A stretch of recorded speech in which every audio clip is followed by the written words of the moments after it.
looking at three guys who Mhm. are just sitting here waiting to serve you. This is Job Seeker Nation. Welcome. We stream every week to LinkedIn, YouTube, and Twitter. And we want to be able to help you with your job search. And of course, whatever we're talking about here is not as important what's going on there in the chat. So if you want to say hi to us, tell us where you're from, that'd be great. If you want to remain anonymous, we don't mind. We're just going to continue talking. Hello, once again. Weekly, we are here, and we've been doing this since September 2020. So we're glad that Wow, we that still have long? served. Yeah, we've It served a went whole bunch of quickly. people, and we've done this almost, if not around 70 times. Wow. So we're very happy that we've been able to stick around to help and meet a lot of you as well. And some of you have actually ended up on the show, funny enough, because some of you are career practitioners. So, welcome to the show. Of course, my co-host Jack Kelly. How are you, sir? Good. I'm still processing the 2 years. I mean, it's I know we're yeah, going on 2 years. like It's Marty. it's a Yeah, very Marty, do you feel this way? Like sometimes time, you joke about pandemic time, but even other time, it both feels like it went like that. Just flew, and the other times it feels like, oh my gosh, it was another lifetime ago. Like 2019 was a different life. I can't even remember it that much anymore. Yeah, Do you I guys feel actually that? I have a speaker who speaks to my group, and he talks about how to slow time down. And the fact mm, is that when we're young, there's so much stimulation going on, and so we're doing so much more. But as you get older, a lot of people end up doing less, and every day starts to look the same as the day before, and therefore time seems to go a lot faster. And he talks about methods in which to mentally make it feel like time is not moving as fast, and a lot of us would like it to slow down. Well, if does we he could, have a book? Oh yeah, yeah, yeah. Does he have he's a a book? Stanford We're grad. glad He's to an get it. Olympian. He won a silver medal in the Oh, 1994 really? Olympics. He's a speed skater. His name's John Coyle. I mean, Okay. really bright guy. He goes on the speaking circuit. Yeah, but he's also known as the time guy. And you can see his videos Hmm. all over YouTube. Fascinating concept. I'll have Yeah. to Well, check that in because I need something to yes. slow What's my this? ears and eyes What's the down. cliff notes? Yeah, what's the cliff notes for slowing down time for everyone? Part of it is to be a lot more active. Hmm. Don't make the days look like the previous day and the day before. If you have a That lot more slows time variety down. in your life, yeah, I think part of it making you feel like you're getting a lot more done and doing a lot of more activities that are not mundane. Man, And I he said thought it that does tend to slow down. I must be doing it all wrong because I have a lot of activities during the day, and it seems like it's already night. So like, where did this morning go?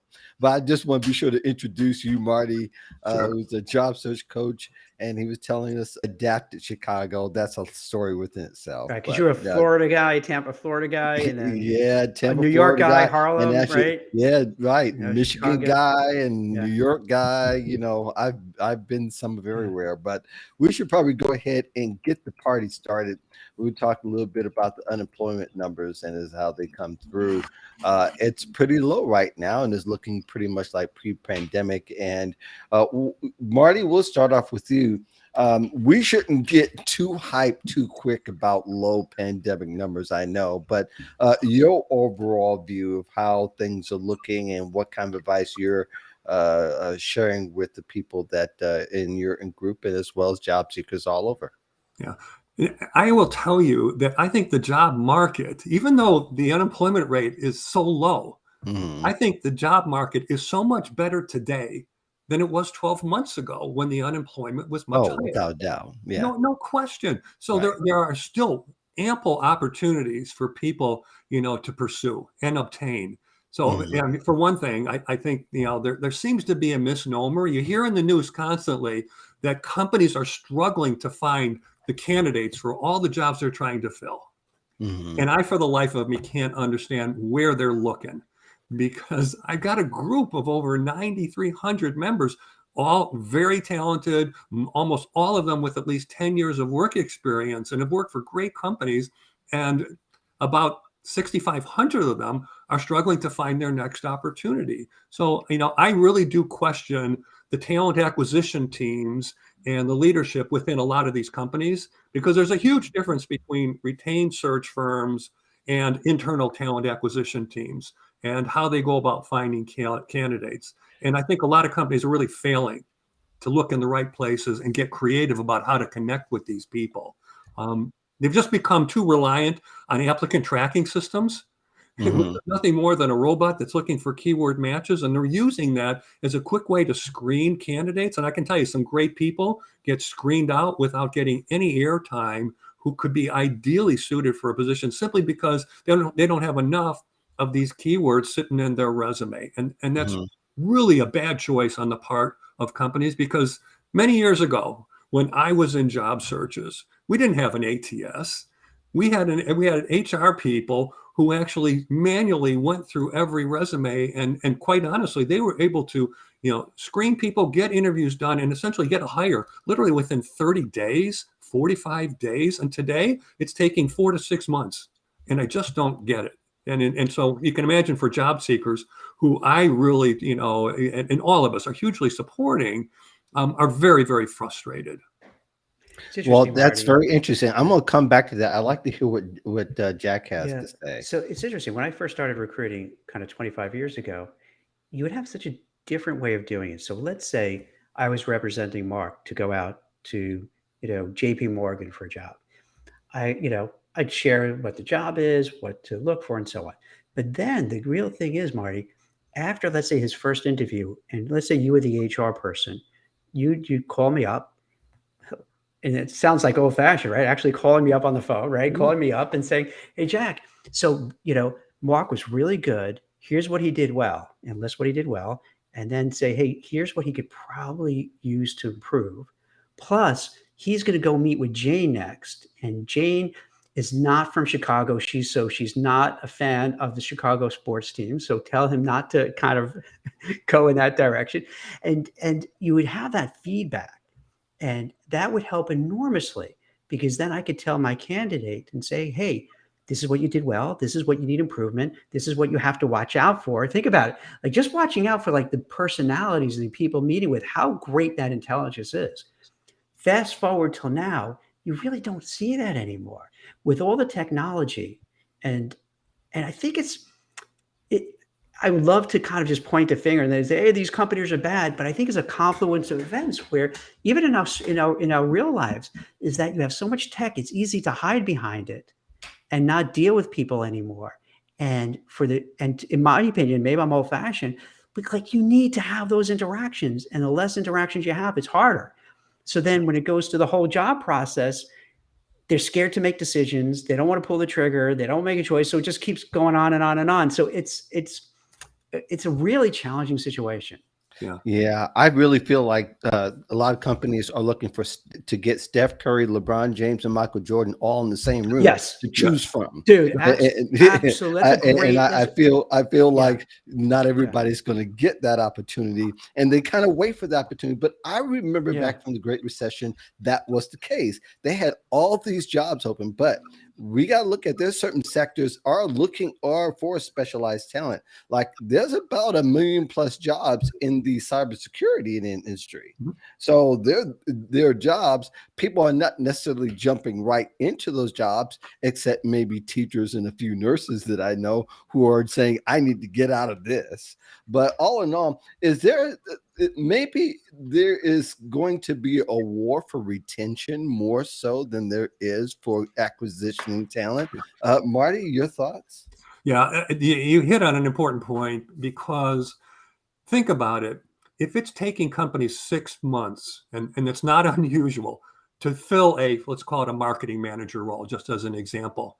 Well, Mhm. think about all those people who have now had to pick up the slack because they are Yes. without this marketing manager, who Yeah. many of them were reporting to. They all now are working longer hours. Their expectations on what they have to get done every week are far greater. They are not compensated anymore. And the good ones eventually are going to get fed up and leave. And I see it happening. So I think a lot of companies they haven't come to this realization yet that you got to be a lot faster to pull the trigger when it comes to making a hiring decision. And they are losing good people who then are just going to other firms. They're not going out of the employment market, but they're actively looking and then finding something and saying, you know what, I need a change, and I'm going to move to something better where I'm not working 55, 60 hours a week and not getting rewarded for it. So you're absolutely right. There's going to be a lot more of that as this continues to exacerbate. Yeah, Yeah. you see that all the time where, Hmm. let's say I leave now, you and Mark are doing the extra work and you're like, this Yeah. is ridiculous. We're not getting paid more for this extra work, and it's dumped on us, and management is not even saying anything, and then if you're not hiring, then they think, why are you not hiring us? So you're now going to say, okay, maybe you're not even going to hire someone new. So now we're stuck in this job where we're doing it. I'm out of here. Especially when you have FOMO, fear of missing out. Like, all right, 4 million people quitting every month. There's 11 million jobs opening. So what am I, an idiot? Why am I going to stay here and put up with it? I'm leaving. And then you get that cascade down. Absolutely. Yeah, I feel like, at some point people actually get their responsibilities grandfathered to them. They've been around that long, they've been here, they've been doing it for a year while that position's open. So now it's really your responsibility. It's no longer that former position. That former position is now something else that they're willing to allocate money to. But yeah, I feel like this unemployment number is kind of becoming misrepresented in a way, because I don't think it's necessarily unemployment people is standing in the line. I think there's more of a deluge of people waiting to make that next move that needs to be concerned about, and those are the people who are really making the surge and making a difference in getting the next job. Jack? Yeah. There's this one thing that isn't, I don't think it's reported enough. And I'll write about the monthly jobs report. Hmm. And also, I've been speaking to like so many companies who have these job platforms that predominantly, focus on gig type of workers. Hmm. And it seems they don't capture those people because it's not. Think about it, the government is very antiquated, and it's the It government. It's is. huge, so the It huge is. bureaucracies. It's hard to be nimble. Hmm. So it's really in the last few years where all of a sudden not only it's Uber and Lyft and those kind of companies, but you see so many of these um, kind of platforms and it's staggering. They have like 1 million people who sign on to it to do different gigs, and it's not counted. But if you would count them, because they're not going to work 5 days a week, 9 to 5, so they get lost. If you back those in, the employment seems even better than it is. And that might also even count why there's more inflation, because they're not counting literally the millions and millions of Americans who work on these kind of gig assignments that get lost. So I think in a way, the economy is even more robust. That they say, because there's just so many more of these people doing, but they're doing it in non-traditional ways. Like, I don't know, in your group, do you have that, Gary? Like, where they're in between jobs and they'll just kind of do different gigs and different things just to kind of get a couple bucks and just to kind of keep engaged. Do you see that in your group? I do, and I encourage people. I said, this is what the gig economy about. If you've got, you want to bring some income into the household while you're looking. You also want to be able to tell a story to people as you're interviewing. This is what I've been doing for the Yeah. last 6 to 9 months, right? So I always tell people, take on project work. There are companies out there that specialize in placing people into projects. The project might be a month, it might be 9 months. But at any point in time, you should always continue looking, because if you find something better on a full-time basis, then guess what? You're out of that gig Yeah. and you're moving into something full-time. But it also changes your attitude toward interviews. You now interview with more confidence because you can say, I'm just looking, and not finding. You can say, I've been busy. I've been taking on consulting work. I've been doing projects. In some cases, people have started up their own firm in the meantime, whether it's an S corp or an LLC, just to make it look more professional, and they can Yeah. put it on their LinkedIn profile, which makes them not look like everybody else, and that's a key piece of this. Yeah, I think the job gap actually, some of that's kind of changing and morphing into something that it happens to everybody, so to speak. I think where it actually has a problem when people can't explain it adequately and they don't have a narrative go along with it. And I think having a narrative go along with it makes all the difference in the world. But having said that, though, to have some contracting and freelancing and volunteer, however it comes, that's where job seekers can really they have something relevant to speak to rather than to speak to something that's happened. Sometimes that's months on end. I want to go to Ravinda. She made a comment in the chat here. She says, Jack, you literally said what I'm feeling looking at positions applied to my experience comes to not able to make quick decisions. And she goes on and basically, yeah, there's sometimes, and we've mentioned that, and it's been mentioned in different chats that I've been a part of, is that companies continue to bring on people. They'll bring on 10 and 11 people and sometimes not even hire anybody, which I think is really ludicrous to me, because people are coming on because they're qualified. At least I hope you're bringing them in to meet with them, but they're not choosing anybody because they're still waiting for Steph Curry to walk through the door. Yeah. You know, I think that's where it gets a little ridiculous, Jack. Yeah, Ravinda, it's you. It's not just you. It's Nope. What happens. I see this all the time. They have somebody internally who they like, and then they'll say, "Hey, Jack, we really like Sally, but can you get some other people just to compare and contrast with Sally?" Now, I don't mind that one because they're being honest and saying that. So then I could tell a candidate, "Hey, they're interested in meeting with you, but I just want to let you know they do have an internal who they like. So you're going to have to beat that internal, which is always hard because the internal, they know, they have relationships. So you have to do it." And then they go in knowing that. So it's transparent. Yeah. Oftentimes, Ravinda, they don't say it. So then you interview thinking, "Oh my God, I'm doing great. I'm going to get this job." And then time goes on, you don't hear back. And then you find on LinkedIn that the person got promoted. "Hey, I got promoted there." You're like, oh, this is ridiculous. It stinks, but it's not just you. This does happen. So one of the things you might do, and Gary, I don't know your thoughts, but maybe you could just say, like, to the interviewer, the HR person, "Hey, are you meeting a lot of people for this? Is there an internal candidate that you're looking at, just so I can manage my own expectations as a candidate?" Is that something that maybe you would say to coach? Yeah, I wouldn't coach people to address that, only because you kind of got to accept whatever the internal environment is. But what I do find happens more times than not is that external candidates go through the process, and in fact, one of them really shines, maybe two of them really shine. But an internal candidate, somebody who's not even a candidate, but somebody inside the company says, "If you don't give me this job, then I'm leaving." Mm-hmm. And the company decides, you know what, this person is too valuable to us. We can't afford to let her walk out the door. So let's give her this job. And now all of a sudden, these two candidates who have invested a couple months of their time of interviews are on the outside, and it's game over. And many of them will never even be told. Okay. And which I did a poll last week on LinkedIn. The question that I addressed to everybody was, please tell me, do you think companies today are doing a good job of recruiting and hiring qualified candidates quickly for the jobs they're trying to fill? Now, I had over 13,000 people view this poll.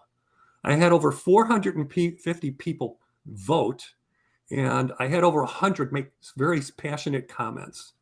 So the 450 people that voted, 93% said they are not doing a good job, because the stories I heard, and they didn't come as a surprise to me, is that companies are taking so long to make a decision that they're looking for everybody to fill all 15 key requirements because they're being so picky. And what the big complaint was, I've invested what might be 30 hours of my personal time interviewing with 12 different people through 7 different rounds of interviews, and they don't even have the courtesy to let me know that I didn't get the job. Mm-hmm. And people are reciting 5 and 6 stories of these each per person. And so, mm-hmm. I mean, the level of unprofessionalism and inconsideration for the job seeker is just incredible. And this is not due to COVID. This issue has been going on for a couple decades in some cases. I would say Really unfortunate. even since the Great Recession, it's been exacerbated because the amount of technology and the amount of jobs that have been growing. They've been growing, and there's more tech jobs, more positions every day, but yet there seems to be a talent gap. And then you get CEOs coming on and says, we can't find any real talent in these particular areas when there's tons of talents. Let's switch gears because it's a lot to do with ageism. Yeah. There's a lot of 50 plus, I'll even go 45 plus, who are looking for jobs and that are not getting those jobs that are particularly open. And we're talking about it seems like the field is ripe for harvest, but yet, people are still going around with their baskets empty because, especially if you're older, they're not getting picked with those jobs. Marty, you can speak a little bit to that with your group. Yeah. Yeah. I mean, I think one thing we all have to accept is that over 50% of the workforce today are millennials. Okay. So these are folks that are, well under 40. And in many cases, you've got folks that are over 50 that may be working for one of these millennials. Okay. Which a millennial has potentially an issue with, that they don't necessarily want somebody who might be 10, 15 years older than them working for them. Yeah. Because that person potentially poses a threat, because invariably they've got experiences that younger manager has never been confronted with. Okay. Whether it's a merger and acquisition, whether it's managing people remotely located, whether it's going through chaos where a company, it has had organizational changes, or just to manage people in general. So that, is potentially threatening to a younger manager who an older, job seeker might be working for. But there are a lot of things you can do to overcome this. And one of the things I tell, the older job seekers to do is grab a millennial, have a conversation with them. All of you have kids, right? In many cases, I said, or you've got friends. I said, talk to some millennials and find out what their impressions are of job, workers that are over the age of 50. What are their impressions? What are their stereotypes? Why would they or not hire somebody who was older? Because they have a lot more influence in the hiring process today than they've ever had. So you need to understand their mindset. And so, that to me is a big issue. And the other one is, your greatest asset is what you've done in your past, your experience.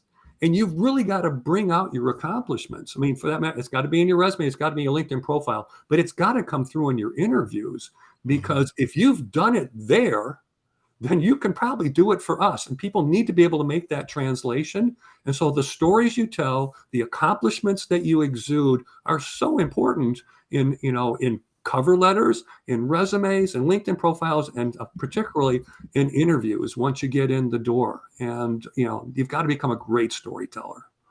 Yeah, I really think that that's something that I think as older, we're really great storytellers, but I don't think we tell the relevant stories that we need to tell in order to get the attention of hiring managers, and with millennials especially, because they don't want. I know of someone, and this is more on the personal side, but I think it's a lot to relate to, is that this person had said that, well, doggone, I'm having this event and I don't want all these old people sitting in the front. It's like, yikes. But that's the reality of it. But that's a lot of the workplaces. They said, we don't want the older ones to sit there. We want them to see the vibrant young Gen Zs who are there, and they know them by name. They know who want to push. But I think one of the challenges is that we strive to be relevant, and we struggle very much to be relevant. Jack, your thoughts on? Yeah, well, what do you think about this, guys? Could it also be not just the age itself, but usually, and I'm going to generalize here, that if somebody's been in the job market for 20, 30, 40 years, they are likely to be earning more than, kind of a younger millennial or Gen Z. So then it boils down to the cost factor.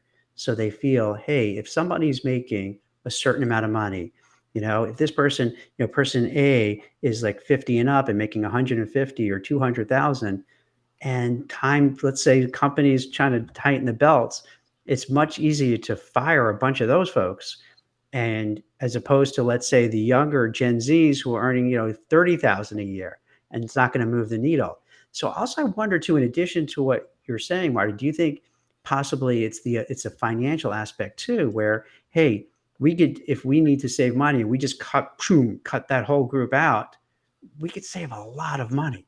Yeah. Do you think that plays into it as well? Yeah, so there's two pieces to the story, Jack. So one is the piece that you mentioned, that if, like when the pandemic hit, it was real easy to get rid of people that had more experience because in many cases they represented more cost savings. Yeah, absolutely.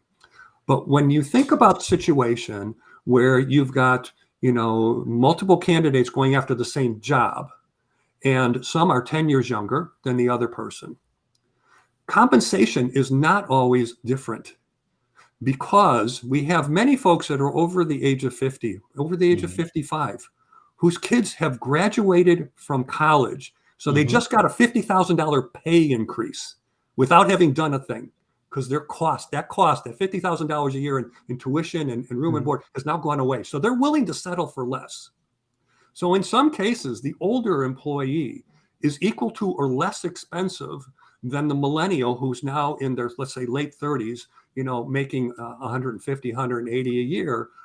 And in fact, hoping that they're going to get over 200 in the next year or two. Whereas that older, more mature job seeker is really looking for stability. It's not about the money anymore. They're saying, I'm willing to make even less than what I was making a few years ago if I can get in the right company and be happy with the work. And so from that standpoint, an older employee can actually be a huge advantage, even from a P&L standpoint. Now, does it happen all the time? No, but there are a lot of instances, and because I see it a lot in my group, where people are willing to work for less than somebody who might be 10 years younger because their situation is so drastically different.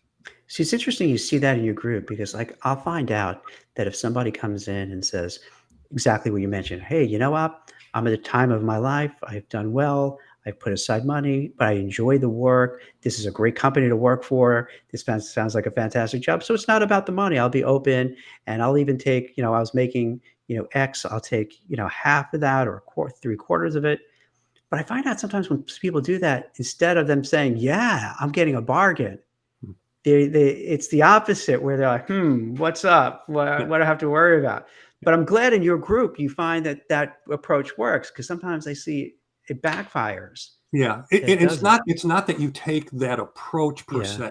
I mean, I'm encouraging people to be upfront and say, hey, I'm willing to work for less. Absolutely. Right. I don't encourage people to say that, but the mentality is that, hey, if they try to offer me something less than what I have made in the past, you know what, my willingness to take something. I got it. It's more, I'm not going to argue and fight for that. It's like, okay. I was hoping for more. I was hoping for this, but you know what? I really like the company. I like you as a hiring manager. I could accept that. That's okay. Yeah. So I got you. So it's a different way. Well, yeah, I think there's a couple of tiers to that, and I think we could look at several different ways when people retired, because a lot of it wasn't just the fact that they couldn't move on. It's that the work that they were getting at that particular time, a lot of them just said, I got to go because this is way too much. And it's a kind of a hybrid of that we were dumped on because somebody left their position, and that now that you have all these other expectations, which requires me to have more training and for me to basically start over again in a lot of ways, that is better for me to just take the money and run rather than to go on and to have to literally fight for my job with new responsibilities. And that's exhausting. And I think a lot of people got tired of that. But I do want to hone in a word that you use I thought was very interesting, and I kind of addressed that today in the article I wrote for Lenza.com.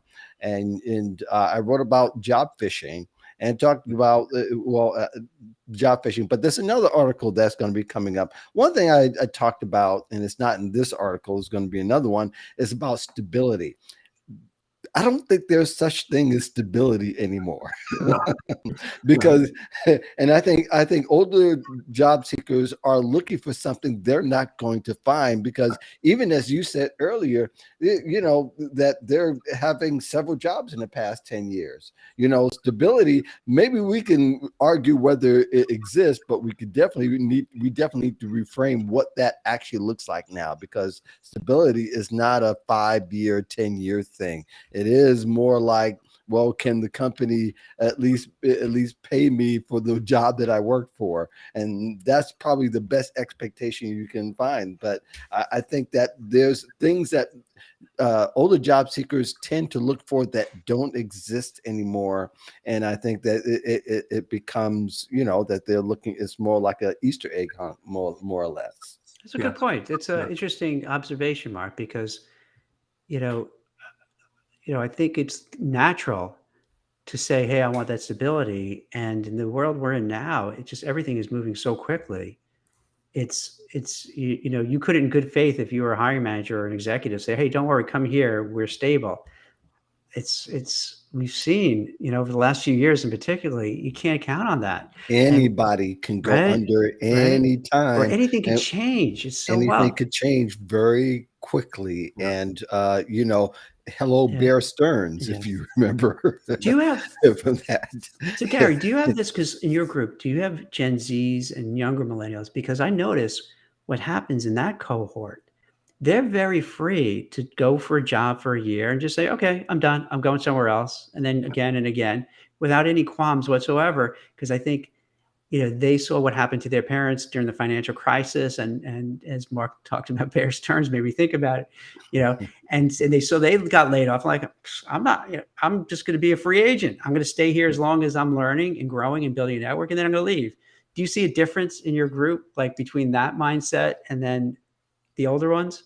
Yeah, there is a huge difference, and maybe Yeah, stability may in fact be the wrong word. The yeah. right word might actually be loyalty. Okay, Mhm. so I started out my career at Motorola, and it was not unusual at Motorola for people to stay 20, 30, some Yeah. people stay 40 years. It was a phenomenal company, and the company felt a loyalty toward its employees. Now, those days are long gone. I can't find a company that necessarily has a huge reputation for being loyal to its employees. But I think there's a difference. The older job seeker is ready and willing to be loyal to somebody that would hire them. But you're absolutely right in that younger folks, if they aren't getting what they feel, and this isn't true across the board, but I see it a lot. A lot of the millennials, particularly because they're now moving up in their careers, if they don't get that promotion in the next 12 months, 24 months, they're going. They're looking and they're moving somewhere else. Whereas that more mature, older employee isn't looking for that Mhm. anymore. That's not important to them. So they are willing to be loyal, even though they don't necessarily see or want a promotion in the next 5 years. It's not what they're striving for. So there is a difference in the way people behave in the job search, dependent upon what age category they're in. Because so many people want that recognition, whether it's the job change, it's the incremental increase in a promotion and merit. And for I think for some of the younger people, they realize if I'm going to get ahead and I'm going to go from 100,000 to 150, then I have no choice but to switch companies because this company is going to give me 3 to 5% merit Mhm. increase every year, and I will never get to where I need to be in the next 5 years.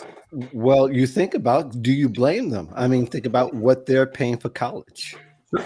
I mean, really, I mean, compared to, I was fortunate to get through college without my bachelor's degree. I didn't have any debt at all. So I had a chance to experiment and roam around and move around a little bit and to do some things that were kind of rogue, that were unsuggested, but you could do that. Now it's like they're doing their own student loans, and they have to pay for them. And some of them, and whether it's 30,000 or 100,000, they're not going to get paid by themselves. So Yeah. yeah, they're looking for the extra boost. They're looking to make something. But I think even more so, it is not even that. They're creating their own way of moving through the market. And one of the things that they looked at is something that we did not do. They learned from us, not what we did. Older workers, what they did, but more of what they learned what not to do, and that is to expect to get into the home, to get settled, to look to find stability, to have stability amongst our areas. They said, "No, we're rewriting this completely."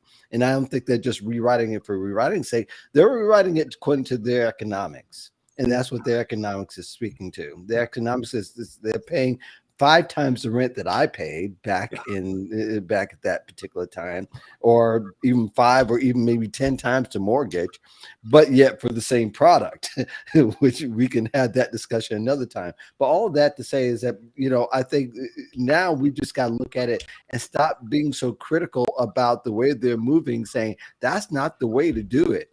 And they're saying, meantime, we're here with the same plate of food, and they're going ahead and through the buffet and to the dessert table all at one time.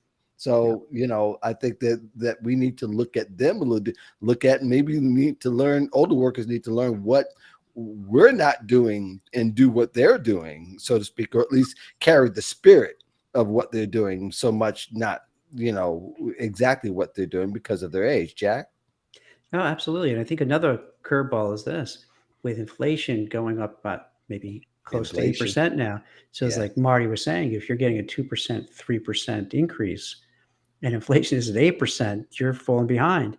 And Mark, I agree with you wholeheartedly. I feel for the younger generation because you come out saddled with college debt and everything is so expensive, you're really in a bad position. I have more on my wife's side. We have like I say 20 plus ish, nieces and nephews who are at the age would start thinking about or a little past like having kids. And so many of them aren't because they don't know how they could possibly afford to send them to college, to put down Mhm. payment on a house. And it's sad because you're right. It's the way things are for the younger generation. It seems much harder. It seems like, not to go off on a tangent, but it almost seems like this will be like the first kind of generation that's not going to do as well as their parents or better than their parents because, like you were saying, Mark, there's just so many obstacles. And so I could understand why they would say, hey, I'm going to be here a year. I'm going to move because I got to keep moving. I have no choice. I got to keep trying and trying because if I stay here, nothing's going to happen. Yeah. And I'm not going to, 2% is not going to cut it because I'm down because it's 8% inflation. And nope, I got to do what I got to do. Yeah. Yeah. It's essentially Marty. Any other comments? Yeah, no, I think your comments are absolutely true. And believe me, I'm not knocking millennials. Oh yeah. But Oh no, I didn't mean that. No, we've we're all not. agreed. Yeah, we've No. all agreed. This is the Mhm. behavior, and it's necessary for those that want to get ahead. You have no choice, right? Mhm. But I just want to backtrack to because I think part of the question was, well, what else is it that older job seekers can do to improve their situation? Absolutely. And my feeling is brand or be branded. Okay. And this is important because a lot of the perceptions that people have of an older job seeker, and we've already said it could be 45 or 50 and above, is that they're losing their motivation. They aren't as passionate about the work. They get tired easily. They aren't motivated and they resist change. And I could come up with a lot more, but these are all negatives that some people have in their minds. And you've got to overcome them as a job seeker before you even walk in the door, as you are applying to companies.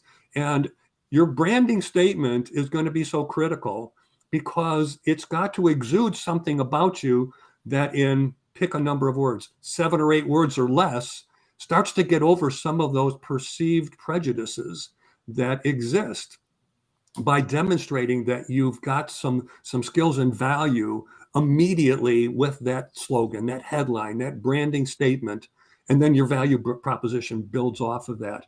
And this is where a lot of job seekers have a problem with this because we didn't grow up bragging about ourselves. We were always taught it's about us, the team. We did this, we did that, because it was always about spreading the recognition across the team we were managing.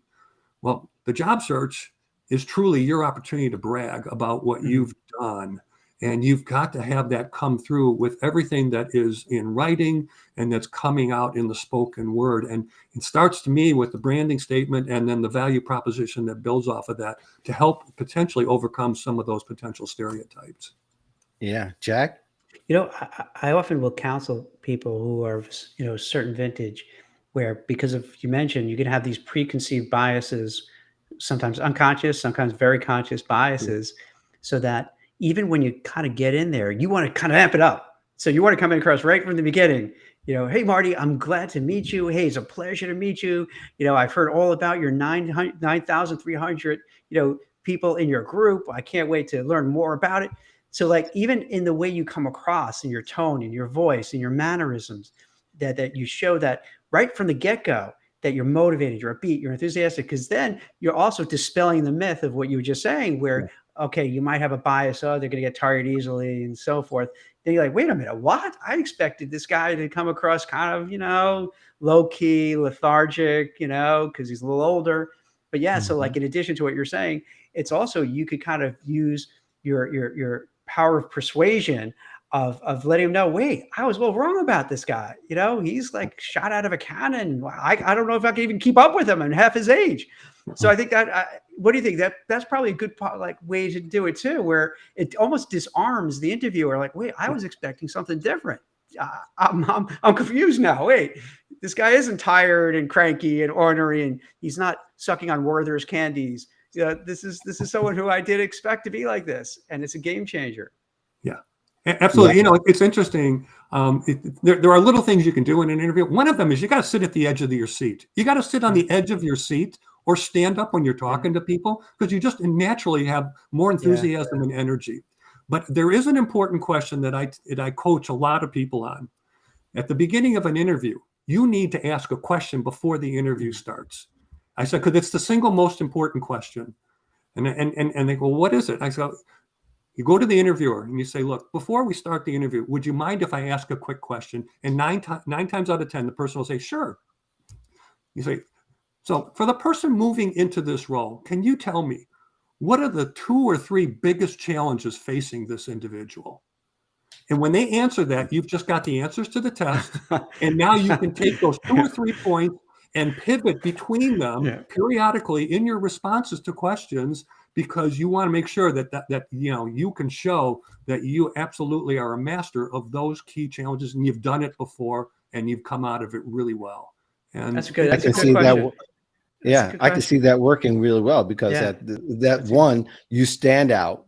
First of all, because most people are pretty passive when they get in. They're waiting for somebody else to kind of control the car, when you also need to control just by your answers. Your answers are going to dictate the other questions many times, because you can spend all the time you want to talk about your qualifications, but unless you're able to talk about your results and what you've achieved, that's a whole nother conversation that people don't get to have, because they don't take control at the beginning, which is really good. I like that. What do you think about this? I thought I was, I'm glad I didn't bet, because I would have bet that you would say, the question would be, hey, why did you choose my resume? And why did you want to meet with me? But I like yours better, because that's kind of, like you said, they get the answers to the test. The other one, it's helpful. Like, hey, I like this about you. I like that about you. So by the interviewer saying those things, they're going to like you, because they just, well, I must like him because I already picked his resume. I'm saying all these good things about him.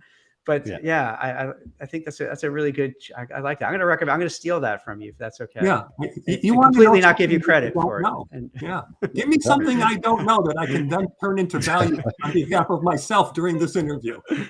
Yeah. Well, let's talk a little bit about top advice anyway.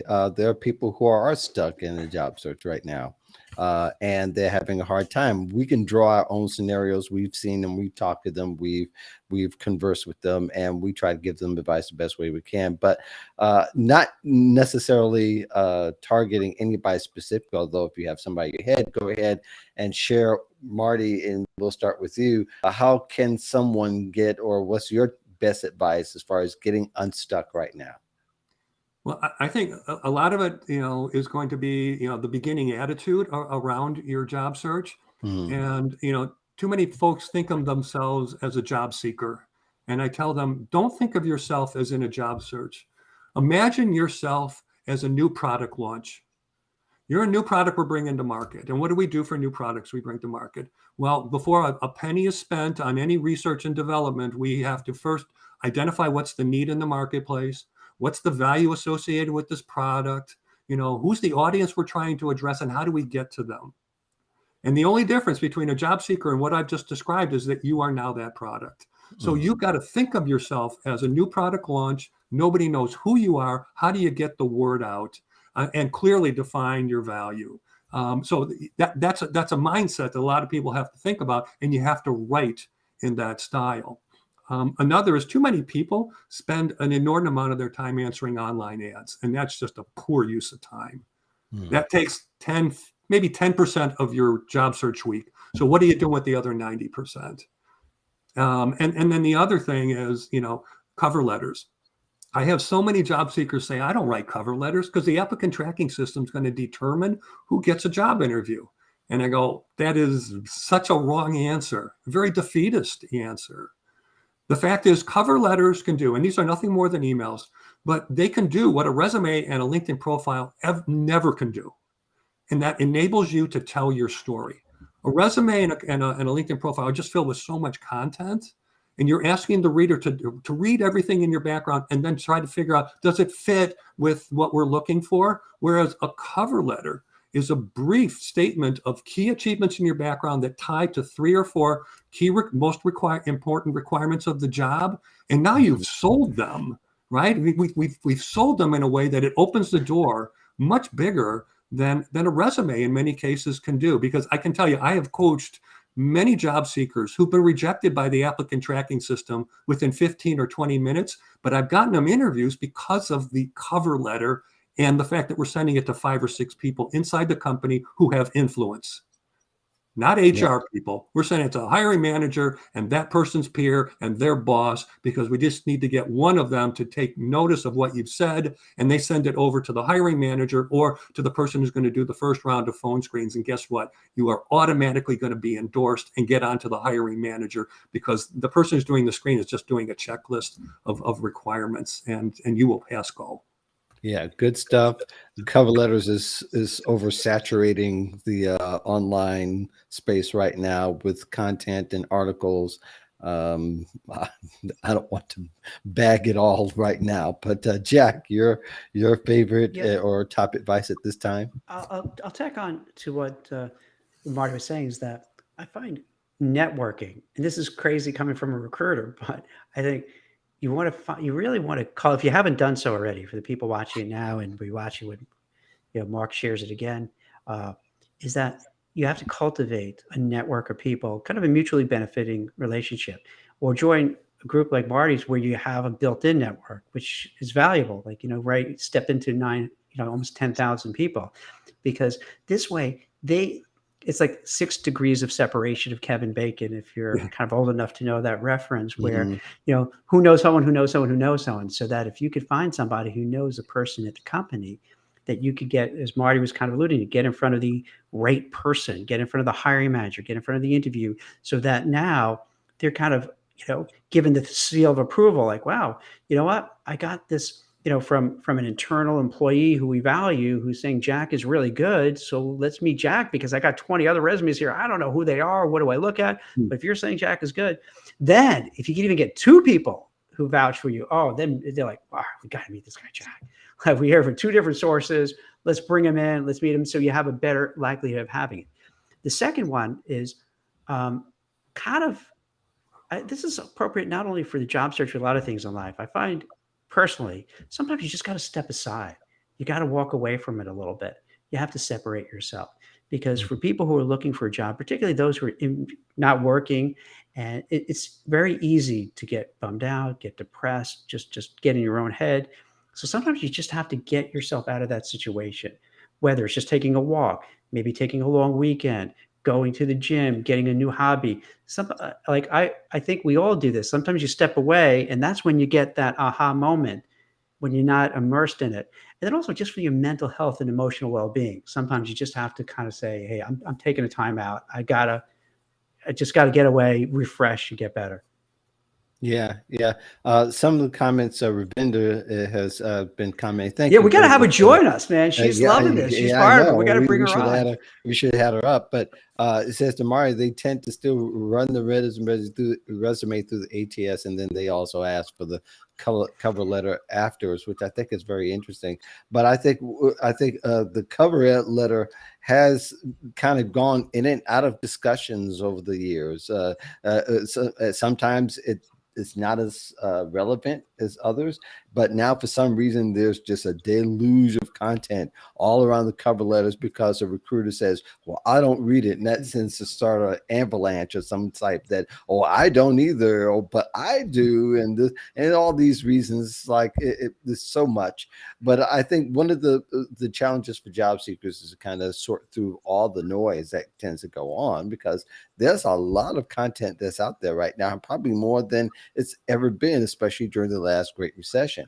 But I would say my top advice would, if there's one thing that's a game changer that a lot of people don't do, is informational interviews, which is kind of the tax on to what Jack was talking about. Is the fact that you have these great conversations, quality conversations, and you're asking someone who may not have the position, or whether they have the position or not, questions about how they got to that point, and can they point them into the right trail and send them right down the right road. That's in short what information interviews would do. But you get all this intel, you collect over time, and I think that if you are a college student and you're a graduate, it's a great way. I mean, when you're in school, to do dozens of them during the year or in even a short period of time gives you a lot of great information on how that you're going to navigate your career for the next few years. It really does, even more so than the classroom, because really, career services is a good resource, and they can definitely hook you up with alumni contacts, and you can do information interviews with them. But also that they can also help you get an idea of what you really look like on paper. They can help you with the proofreading, cover letters, and resumes and all that. But the person that you talk to can do this one thing and give you a real-time view of what that career looks like right now and how to get into it, because they're also navigating the market. They could tell you they just changed jobs 2 years ago. They can give you the most relevant information. A lot of times with college professors, they have tenure, and they don't necessarily know how to navigate it as it is in real time right at that moment. So I think that's the one game changer that people should start doing. And this doesn't apply to just young people. Older workers, sit down with a millennial, a Gen Z today, and ask them, okay, how are you navigating it? And maybe you may need to unlearn one or two things about the job market and how to navigate it. So I think all that's going to be pretty relevant. So Marty, thank you very much for coming on the show. Please tell us, do you have something that you got coming up? Maybe there's an interview that you're a part of, or there's something going on in the group, or you just want to brag about something. Go ahead and give us a moment or two. Well, I will encourage everybody to take advantage of the free NSENG membership. So just go to nsenginc.com. You get the free membership, and with it, you get access to all 9,300 members. But you're also going to get 3 free webinar recordings from me on how to find a job during COVID-19. At the same time, every Monday now from 12 to 12:30, I'm doing a free session on LinkedIn Live. I just did a Q&A session the last couple weeks. Actually, this coming Monday, I'm doing one on 5 job search actions you need to avoid. We all talk about things you need to do. I'm going to tell them about things you've got to absolutely not do. So from time to time, I'll do presentations. Other times I'll be doing Q&A sessions, but people should mark Mondays from 12 to 12:30 and connect with me. I've got over 24,000 LinkedIn connections. So anybody who connects with me is going to get a little bit more visibility to potential employers. And then I've got these webinars and workshops going on every 3 weeks. The next one is on Wednesday, the 20th of April. It's a 2-hour session from 6:30 to 8:30 p.m. You can see the information right on the website, and take advantage of those opportunities that are very regular. And if there's any questions, they can just email me at Marty Gilbert, the number 1 at gmail.com. Awesome, Jack. Yeah, let me just do this before I use uh, what I kind of have going on. What's the vibe check, Marty, for your group? Like, are they optimistic, pessimistic? Do they feel that there's a lot of opportunities? What's the? I know you have so many different people, different ages, different sectors, but what's kind of the overall feel of their mindset of how things are going? I would say for the most part, I think most people are very encouraged. Mm-hmm. Okay. Now, I do have people that have been looking for a couple weeks. I have some people that have been looking for 2 years. So it's all over the map, as you can imagine.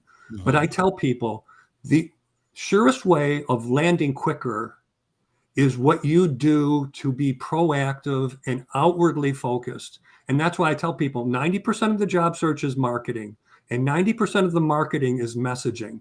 So I realize not everybody has been trained as a marketer or as a salesperson, but you need to start getting into that mindset, because if you start to push things out, whether it's on LinkedIn, LinkedIn groups, email campaigns, this is where you get more people checking you out. And you always want to get more profile views, because anybody can take your URL and pass it along to many. And so I just tell people, you've got to, don't get lonely and sitting behind your computer all day. It's what you do to make things happen for you.